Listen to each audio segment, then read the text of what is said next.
Hello everyone, and welcome to the Missouri School Boards Association's board report for the month of August. We thank you for the opportunity to share some news and information during a few minutes of your board meeting. We begin with a look at progress toward fixing the No Child Left Behind law. Reauthorization of that law is 7 years overdue.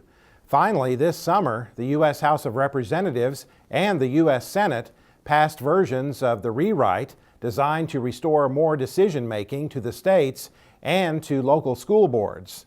Floor action on the bills began in early July, just as a group of 16 MSBA members were visiting Washington to discuss the issue with members of Missouri's congressional delegation.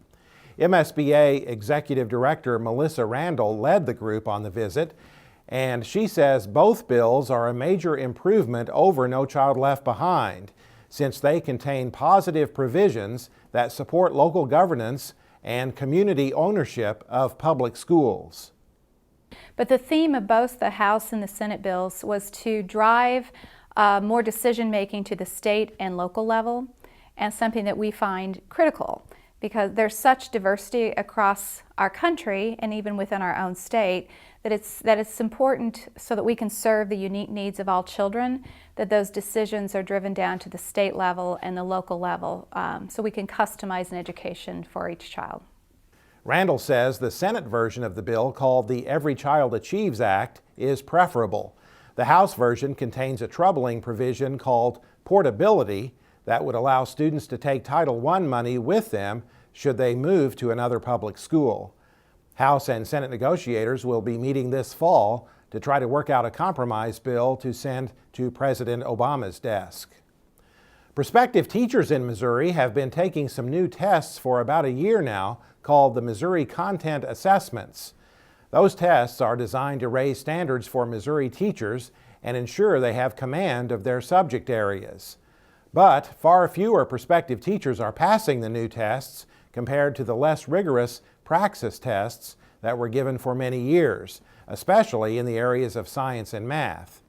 Missouri's Commissioner of Education, Dr. Margie Van Dieven, told an audience at MSBA's Leadership Summit there continues to be tension between providing enough science and math teachers in our state, while at the same time ensuring those teachers have mastery over content.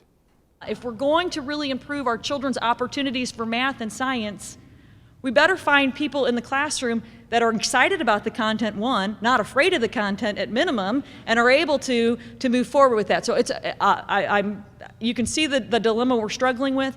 I believe out the gate we really do need to stay firm on establishing the high standards, see where it goes. It may come to how do we think about funding differently for some of these teachers? What does that look like? But we have got to put the best math and science teachers in front of our children. We have to. Van Dieven says the goal is to have effective teachers in every classroom who understand their content and can help all students succeed. The State Board of Education has decided to keep the qualifying scores on all the Missouri content assessments the same for the 2015-16 test years. The annual Safe Schools and Colleges Conference, sponsored by MSBA's Center for Education Safety, is set for September 29th through October 1st at the Lake of the Ozarks, just prior to the 2015 MSBA Annual Conference. The event features a great lineup of sessions and speakers, including global terrorism expert Aaron Richman, who will discuss why schools could be the targets of terrorist activity, and a police lieutenant from Sandy Hook, Connecticut, who will present on lessons learned from that tragic incident. The conference is designed for school board members, administrators, and school safety staff in your school district. Registration information is available on the CES website at www.moces.org. Also, be sure your school board is represented at the MSBA Fall Delegate Assembly to be held on Friday, October 2nd during the annual conference.